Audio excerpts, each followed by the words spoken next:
Hi and welcome to a new Omega 365 release notes video. We are here in Texas, Houston, in the new Omega office. Yes, that's right. And in today's release notes, we're going to have a look at some updates within general, meetings, documents, cost, completion, and risk. Great. So we'll start with access requests. There we now have added collaboration possibilities. So on the right-hand side, you will see related workflows, connecting existing workflows, the possibility to add action and comments.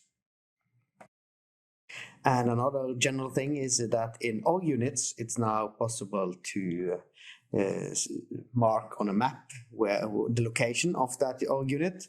So we can actually use the opportunity here now to set the location for Omega's office here in Houston, which is here. Nice. Yes, that's good. And then meetings. We have in our meeting register now the possibility to send out invitations to selected meetings. So if I have a few meetings here that I want to send meeting invitations for, I just select those and create and send invitations. And inside a meeting, we now have the possibility to register new persons efficiently.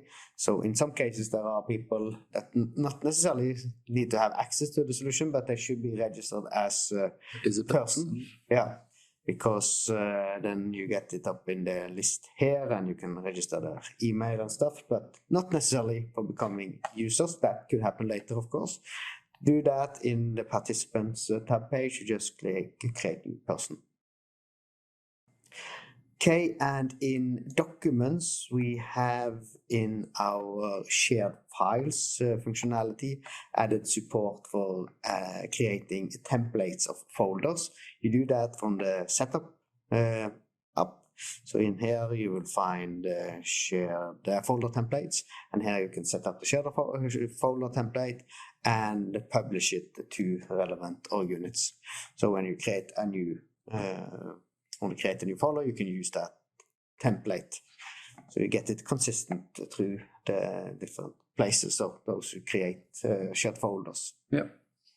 In cost, we have updated the way it imports cost from assignments. So when I use copy estimate from assignments, you will see that it first generates a line item with the actual cost so far, and then one line item for the remaining forecast. And in completion, we have a new activity scoping web app.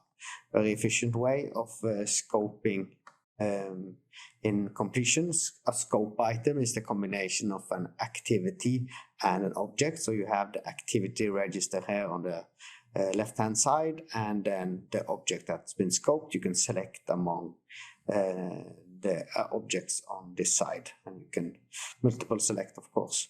So creating scope items in a very efficient way. And inside the scope items web app, there are new filter possibilities. Filter for activities where I have a role responsibility, activities I shall sign, etc. In the object register, there's a new chart that can be useful to visualize the tag doc curves, how many totally, how many that has been established, how many are actually missing tag doc relations. That would be useful to also have in a graphical view. Moving over to risk, there is a new functionality that we're now trying out in our risk register. It could very well be that this works perfectly great and useful for other apps as well. Yep. You will see here that I can toggle the side panel. What do I want to see on the side panel? It could be the details of the risk. So if I click detail, I will see that I basically get the same information that I get when I click on a risk. So I can more efficiently navigate between the different risks. So if I'm here, I will then just get the detail of that risk loaded in the right-hand side with the assessments, the mitigating measures, etc. This will be efficient, especially when you have a bigger screen than on your laptop. Yeah, but on a big screen where you need to go through and instead of opening them up. Yeah.